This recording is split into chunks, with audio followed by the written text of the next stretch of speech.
Olá, estamos aqui para mais um episódio do Agro e Prosa Podcast, juntamente com Sara, né? Eu aqui, João Lima. Por favor, Sara, se apresente. Olá a todos, eu sou Sara e hoje nós vamos conversar sobre um assunto muito interessante no nosso episódio e estamos com uma convidada mais que especial, a professora Ana Cristina Sananzário. Bem-vinda. Obrigada. E é um prazer estar aqui com a senhora. E a professora Ana Cristina, ela trabalha na área de sementes e a gente queria saber um pouco o que lhe levou a se especializar nessa área, qual foi, assim, o seu motivo? Meu start, né? Isso. Pois bem, muito obrigada pelo convite, Sara, João. Muito obrigada, viu? Professor Eduardo. Eu realmente me senti muito honrada, porque eu não atuo na área de sementes em relação a disciplinas aqui na UEMA, mas eu pesquiso sobre sementes, e sementes é minha vida. Antes de falar sobre sementes, eu tenho que falar que a agronomia caiu no meu colo como uma surpresa muito agradável. Eu entrei na universidade relativamente tarde, com 22 anos, e quando eu vou tentar agronomia, eu achava que eu não ia gostar, era um teste. Mas assim, eu vi como a agronomia é ampla, como tem várias áreas muito, muito, muito interessantes, e aquilo foi me cativando. Eu trabalhei com uma bolsa de trabalho, porque eu venho de uma família muito pobre, e trabalhei com uma bolsa de trabalho logo no início da agronomia. E depois eu pedi uma transferência. Eu trabalhava na biblioteca e eu pedi transferência para o laboratório, para algum dos laboratórios. Então foi um teste, joga, né? Vamos ver se dá certo. Vamos ver se dá certo. E aí me jogaram para o laboratório de sementes. Lá tinha um professor que foi o meu orientador de iniciação científica, o professor Roberto Ferreira da Silva, que é maravilhoso na área de sementes. E tinha uma doutoranda chamada Gabriela. Gabriela tinha tanta paciência em me ensinar sobre sementes, que aquilo foi me cativando, e de tal forma que eu quis, além de pesquisar sementes, estudar sementes e ensinar sementes.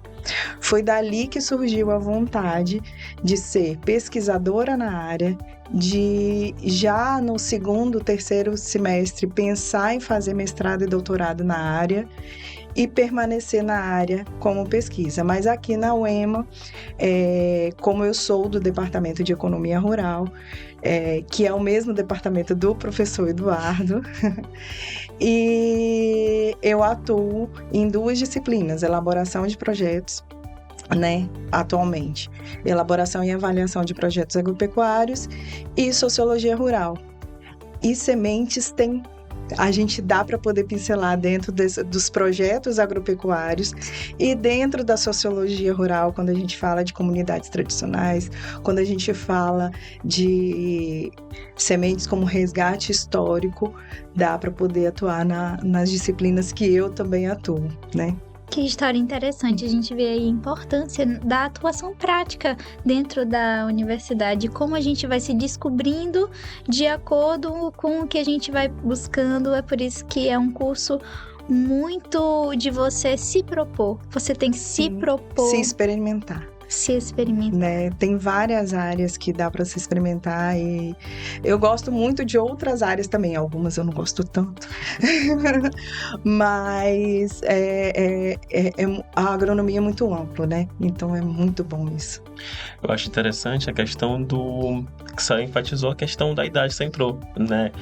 Que para mostrar realmente que nunca é tarde, né? Não, já. Apesar de certa idade, assim, 20 e poucos anos, né?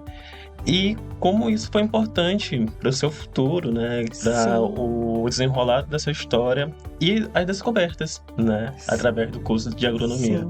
Eu falo que eu sou muito emocionada, né? Eu sou muito emotiva. A Sara é minha aluna, o João ainda não foi, ou talvez não será, mas a Sara é minha aluna, me conhece, e eu sou realmente muito emocionada. Eu acho que a história de cada um, a gente impulsiona os demais, sabe? E a minha história, como vim realmente de uma família muito pobre, e hoje proporcionar para o meu filho, para minha mãe, uma vida que não era para ser, né?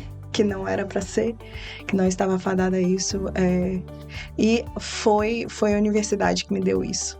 A gente vê aí uma outra faceta da universidade, que é transformar vidas, não só a vida do acadêmico, mas também a vida dessa família, e como isso também transforma pensamentos, isso transforma os seus sonhos até, você alcança e você sonha mais alto. Sim. Às vezes a gente se sente limitado, né, ali, e quando a gente chega num ambiente tão diverso, daí o nome, né, universidade, a gente vê aquilo tão grande, tão diverso e pensa, nossa, eu tô aqui num ambiente exato para poder experimentar.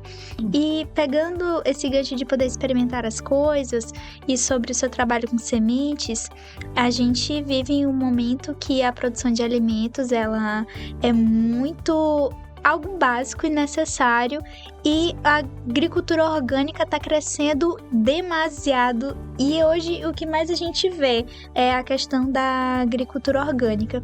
Então eu queria lhe perguntar sobre a relação da agricultura orgânica com as sementes, se existe produção de sementes orgânicas, como é que é assim a sua vista a importância? Sim, o que acontece? Na agricultura orgânica, existem várias exigências, né? Sim. Entre elas é a que se utilize sementes orgânicas e não provenientes do modo convencional de produção. E isso já é um fator importante, porque já começa assim... E, na verdade, antes disso, eu tenho que falar que a semente, e aí eu vou puxar sardinhas sempre para o lado da semente, é o principal insumo da agricultura. Exato. Porque sem ela, não adianta que não tenha agricultura. Especialmente as espécies que a gente precisa para se alimentar, certo? Então, quando se parte para uma agricultura orgânica, se é proibido utilizar sementes que venham produzidas do modo convencional, né? Do sistema convencional de produção. E aí a gente entra no embate que lá só se usa sementes de produção orgânica ou sementes tradicionais, ou as conhecidas sementes crioulas, certo? E aí também tem uma outra vertente, que para mim é a principal, segurança alimentar. Porque para os pequenos produtores que produzem sementes tradicionais, sementes crioulas, né, ter aquela quantidade de semente é imprescindível, porque para eles poderem produzir safra a safra, época a época de cultivo e de colheita, certo? Então, no modo orgânico, né? Aí ali tem também outras vertentes como a agroecologia, né? A gente tem uma diversidade genética que ela é presente nessas sementes crioulas, né? Que ela tá ali. Essas sementes, elas são para aquela região. Então, o que acontece? Eu tenho muito menos dificuldade de se produzir, porque aquela semente ela é daquela região, né? E fora que são sistemas mais sustentáveis, com diminuição de uso de agrotóxico, com diminuição de usos de defensivos. E falando ainda da região em si, né, que aquela semente ela é produzida já naquela região, eu também tenho mais resistência a pragas e doenças daquela região, né? Então é realmente muito importante. Assim, só para o público entender um pouquinho mais, uma abordagem dessa diferença da semente que é convencional para a orgânica, né? Porque tem essa crescente na produção orgânica, né? Mas sabemos também que tem a convencional. Então, qual a diferença? A orgânica é aquela que se produz sem o uso de defensivos agrícolas. A tradicional, a gente tem esse uso de defensivos agrícolas. E existe também as crioulas. Sim. Que são as provenientes já daquela região que já está ali há muitos anos, que não foi feito nenhum tipo de melhoramento genético, tá? Que não foi feito nenhum tipo de intervenção genética nela. A intervenção é que se dá da natureza, né? Se escolhe as melhores sementes e se guarda para a próxima safra. Na orgânica, você não tem uso de defensivos, você, né? Tem aquelas normas que devem ser seguidas. E na convencional já se utiliza esse tipo de técnica. É interessante a gente poder diferenciar, porque às vezes a gente pensa que é tudo uma coisa só, mas não. E até um debate que se está tendo hoje em dia. Sim, e no cultivo, só um adendo, no cultivo convencional geralmente já se utilizam sementes tratadas com fungicidas, né? Aí, quando a gente vai comprar para poder utilizar em casa, a gente tem que ter muito cuidado para poder utilizar essas sementes, porque os fungicidas, né? Não pode ter contato com a pele, o uso dos EPIs. É muito interessante porque o ambiente é, na verdade, um universo muito novo.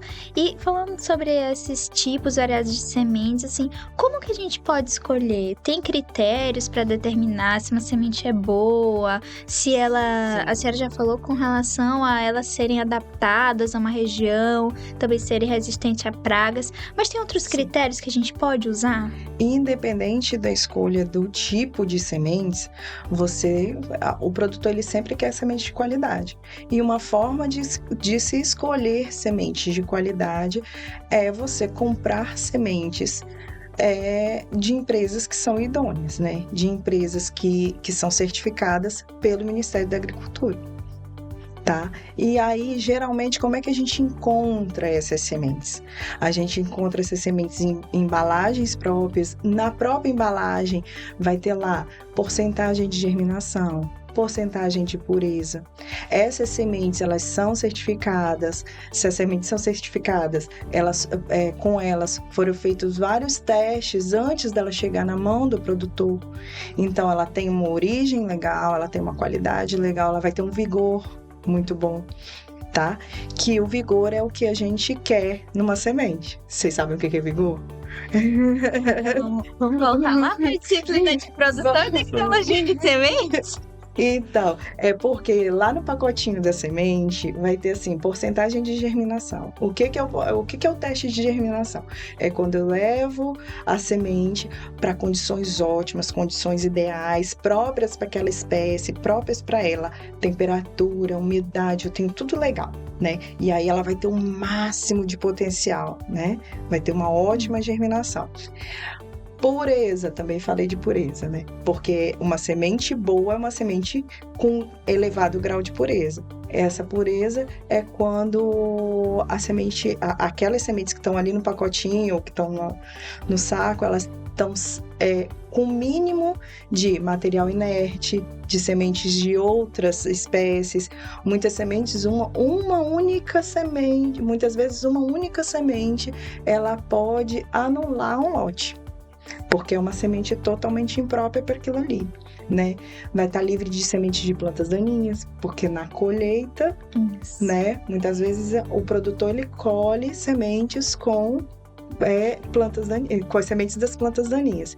E o vigor, quando a empresa ela faz um teste de vigor, é germinação, condição ótima. O vigor, eu estresso a semente. Eu quero saber como ela se comporta no campo. Então, a temperatura vai ser a temperatura do campo, né? A irrigação vai ser a irrigação do campo, né? Então, existem esses testes de vigor. Eu começo a analisar a velocidade que aquela semente está germinando ou está emergindo, né, no campo. Então, as sementes que germinam ou que emergem mais rápido são sementes mais vigorosas. Entendeu? A diferença entre germinação e vigor. É a importância, né, de se ter a pureza e o vigor daquelas sementes realmente, porque não tem como uma andar separada da outra, né? Porque, João, quando a gente coloca a semente no campo, o produtor, ele quer o quê? Ele quer produtividade. Quando eu falo que a semente é o insumo mais importante, é que não adianta eu ter uma tecnologia ótima, uma tecnologia maravilhosa, o meu campo tá lá, ó, irrigação, fertilizante, tudo ótimo, mas eu tenho uma semente de baixo vigor, eu não vou ter produtividade. Entendeu? Por isso que eu falo que é o principal insumo da agricultura. E o produtor, ele quer resultado. Se não tiver resultado, não adianta. Nós agrônomos estamos em maus lençóis. Não adianta. Bem, com relação ainda a essa questão de sementes, a gente vê muito falar do banco de sementes. Quem nunca viu aquele banco de sementes lá, sementes tudo congeladinhas, caso tiver algum desastre, mas a gente sabe, né? Esse é o mais famoso, mas com relação à conservação de sementes e quais são os tipos, como que a gente pode guardar essas sementes? A senhora falou que geralmente os produtores tradicionais têm essas sementes crioulas que eles guardam para poder produzir, mas existem outras formas? Como isso é importante para a agricultura continuar? Certo. Agora o que acontece, Sara? As sementes, elas podem, né? Elas são sempre preservadas em bancos de sementes, mas existem vários bancos, né? Existem esses de congelado que usa a criopreservação, né? Que é esse que você citou aí, tem até o banco do fim do mundo, né? E existem os bancos mais acessíveis, que são os bags, como por exemplo um bag Embrapa Arroz e Feijão, lá em Goiânia. Eles guardam as sementes em câmaras frias, banco ativo de germoplasma. Esse banco ativo de germoplasma, ele é ativo por quê? Porque ele dá muitas vezes ao produtor um pouco das suas sementes. E aí eu vou ter que contar uma história, porque aqui a gente tem um banco de sementes da professora Alice, né, que é um banco de sementes crioulas, de arroz, né, e esse banco ele fica lá no laboratório de sementes, lá na Câmara Fria. A professora Alice conseguiu variedades que são tradicionais, que são crioulas aqui do Maranhão, nesse banco da Embrapa. E aí ela está tentando reproduzir para poder ter essas sementes guardadas. Aqui, como em Goiânia, o banco de sementes, ele visa temperatura baixa e umidade baixa. Isso a gente tem através de um desumidificador que tira um pouco da umidade, né? Porque a umidade é um fator importantíssimo para quem trabalha com sementes. A umidade ela pode acarretar na deterioração das sementes e a temperatura também. Temperaturas elevadas acabam envelhecendo, deteriorando as sementes. Esse é o segundo tipo, né? Vamos de cima para baixo. E existe um terceiro tipo, que é o banco comunitário de sementes, que muitas vezes em comunidades eles têm as sementes produzidas pelos pequenos agricultores e que guardam naquele banco, que seria uma casa de sementes. Um exemplo, a gente tem as Sementes da Paixão, e é um exemplo bem famoso, né? As Sementes da Paixão no Agreste, no semiárido paraibano, e lá eles guardam as sementes em garrafões de vidro, muitas vezes colocam cinza dentro, né? E é uma forma de preservação também dessas sementes. Além dessas que foram citadas, quais são as tecnologias que são usadas nesses 3 tipos de banco de semente? Nesse do fim do mundo seria criopreservação, né? No bag seria, ou no banco de sementes aqui da universidade, seria a baixa temperatura e baixa umidade. E desses pequenos produtores, eles só usam recipientes que são impermeáveis, porque aí não vai ter troca de umidade. Como eu disse, a umidade é um fator extremamente importante na conservação das sementes, porque quando ela está com baixa umidade, a respiração dela está mais lenta, né? E aí evita-se insetos, fungos, né, e preserva mesmo a semente de forma a não deteriorá-la. Certo. A senhora falou muito sobre a questão da temperatura, da umidade, como fatores relacionados com a vida útil das sementes. Isso que eu ia perguntar. Tem outro fator que, por exemplo, eu tenho na minha comunidade ali, no meu povoado, tem algumas pessoas que guardam sementes. Como é que eu posso falar para o meu vizinho? Como é que eu posso falar para ele, olha, amigo, faz assim que a sua semente ela vai durar mais? Ou então, tem alguma dica, algo sobre? Acredito que você não sabia e que seja surpresa para você, mas o meu mestrado foi em armazenamento de sementes de milho. Sim. E eu imaginei que você não soubesse, porque e faz um tempo, né? E as sementes de milho que eu usei foram sementes crioulas. Foram sementes de 2 variedades crioulas. O que a gente observou? Porque muito é uma coisa que me encanta também nas sementes, é trabalhar muitas vezes com o senso comum. É testar o senso comum do agricultor. Entendeu? A semente ela precisa estar numa embalagem impermeável. O agricultor ele usa qual? Então eu vou usar para poder ver se dá certo. E aí o que acontece? No meu mestrado eu usei 3 tipos de embalagem, né? Uma impermeável, uma semi-permeável e uma que tinha permeabilidade. O algodão, o saco de algodão, muitas vezes o pequeno agricultor ele usa aqueles sacos de algodão grande, né? Ou o ráfia, saco de ráfia. Então, aquilo ali tem uma permeabilidade, é a mesma coisa que colocar do lado de fora, tá ali só, né, protegendo. Cobertinho. Só tá cobertinho, só tá separando, né?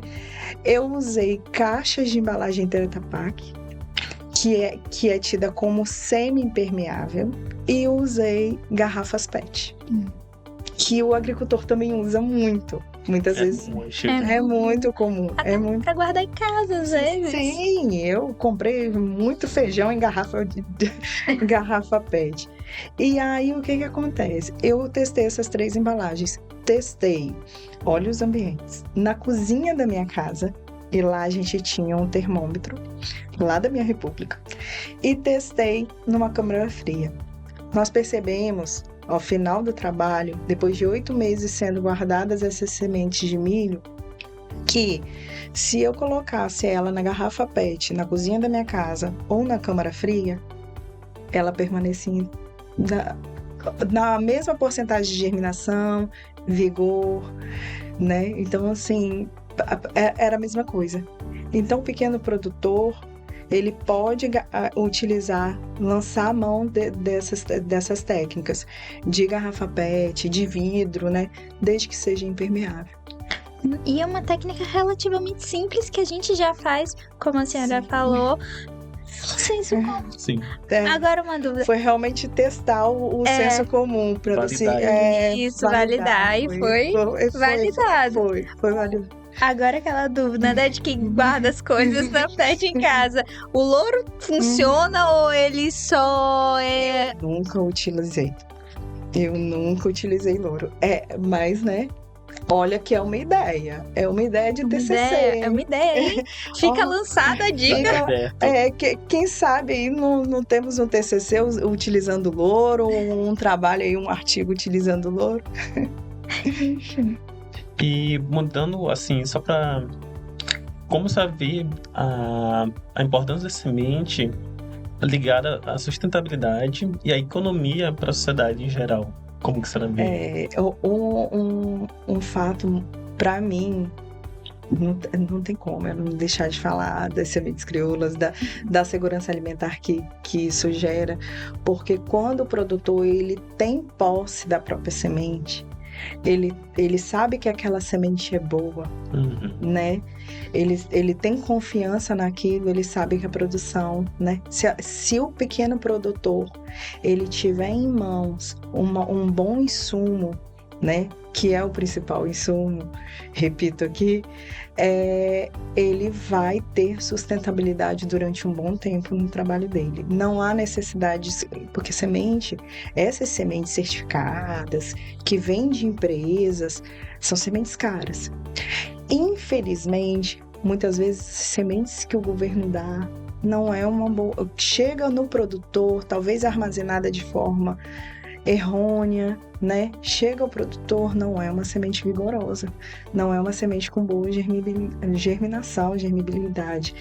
Então, isso afeta a economia, especialmente para o pequeno produtor. Para o grande produtor que tem acesso a sementes tecnológicas, a sementes que têm, né, certificação, as boas sementes, é ainda melhor. Para ele é uma certeza de que ele vai ter uma boa produtividade, né? Agora, para o pequeno produtor, tem isso. E aí eu fico pensando também nas sementes, né? Passar de pai para filho, passar de avô para neto. E a gente estuda, a equipe da professora Alice, quando eu fazia mais parte do laboratório dela, a gente fez um projeto de sementes crioulas de arroz que deu origem a esse banco de sementes. A gente viu o quão é necessário a gente preservar as sementes de arroz crioulas do Maranhão, entendeu? E porque está se perdendo. E infelizmente o produtor às vezes não sabe nem cuidar dessa semente. Uma vez, na época, a doutoranda, a Mônica, ela chegou para mim e falou assim: Ana, essas sementes a gente acabou de coletar do produtor e elas não estão germinando. Aí eu assim, Mônica, será o que está acontecendo? E a gente foi investigar e tal. E aí eu virei e falei assim para ela: Mônica, ele coletou a semente, ele secou essa semente como? No asfalto quente. Não, semente é um organismo vivo. Se eu colocar no asfalto quente, ela morre. Então, assim, tem que se ter, tem a necessidade de ir para o agricultor, mostrar para ele o quão é importante, o quão são importantes essas sementes, tá? Até para as gerações futuras e mostrar para ele quais seriam as técnicas mais adequadas. Sim, porque muitas vezes acaba faltando esse conhecimento, né? Sim. Como você falou, esse caso, tipo, perda total, né? Deu PT. Deu PT, né? Um outro ponto, assim, que vale a atenção é justamente esse quesito, né? Tipo, o pequeno produtor, né? Ele vai ter um conhecimento realmente da segurança. Sim. E também o baixo custo, né? Sim. Diferente do grande produtor que vai verificar a melhor semente ali que pode ser colocada naquela região dele. Imagina ele ter uma semente que é melhor para ele naquela região, para aquelas condições de solo, de clima, né? Que é produtiva, que vai dar uma produtividade alta para ele, uma boa produtividade, né? E praticamente sem custo nenhum, porque ele reserva parte da produção para aquele fator, né? Para usar na outra safra. É interessante quando a gente vê isso, porque muitas vezes a gente pensa, não, a ciência é só o que é produzido aqui dentro da faculdade da universidade. Não, a ciência, na verdade, ela começa lá fora, no dia a dia, como a senhora falou. É ver o que ele faz. Vamos testar. Tá certo. Deu certo? Tá certo. Nossa, deu certo, então vamos pegar isso daqui que deu certo, uma tecnologia que o pessoal já usa, e vamos levar isso pra frente. Acho que vem muito disso. E o seu trabalho, agora eu vou pegar do que eu conheço um pouco, do que eu dei uma pesquisada, né? De trazer essa questão também das plantas nativas, sementes crioulas, algo que é muito comum pra gente, mas que muitas vezes a gente deixa só lá no campo, com os nossos avós, com os pequenos agricultores, não vê que isso é muito importante, como foi falado aqui, em relação à segurança alimentar. Então, eu queria que a senhora deixasse assim, uma mensagem final sobre as sementes e sobre como isso pode vir a transformar o mundo, ou então, pelo menos a vida de um agricultor que seja. Bom, uma mensagem final, deixa eu pensar aqui que eu fui pega de surpresa. Mas é bem isso que eu falei mesmo, né? É a gente, enquanto universidade, pensar em propostas para o agricultor, para que ele tenha, e aí é independente de ser semente ou não, mas para que ele tenha autonomia, né? E que ele produza realmente. E eu tenho um chamego especial pelos pequenos agricultores, pela agricultura familiar. Então, assim, quanto mais técnicas voltadas para ele, lembrando que é a agricultura familiar que nos alimenta, né? Então, quanto mais técnicas, quanto mais segurança nós, universidade, dermos aos pequenos agricultores, melhor é para eles, para a gente, para o país, né? Porque eles são de extrema importância. Então, a gente lhe agradece a presença hoje. Obrigada, João. Obrigada. E foi um grande prazer estar com todos em mais um episódio do AgriProsa. E fiquem atentos aí que vamos ter outros episódios. Obrigada pela atenção de todos. Até a próxima oportunidade. Obrigado. Obrigada.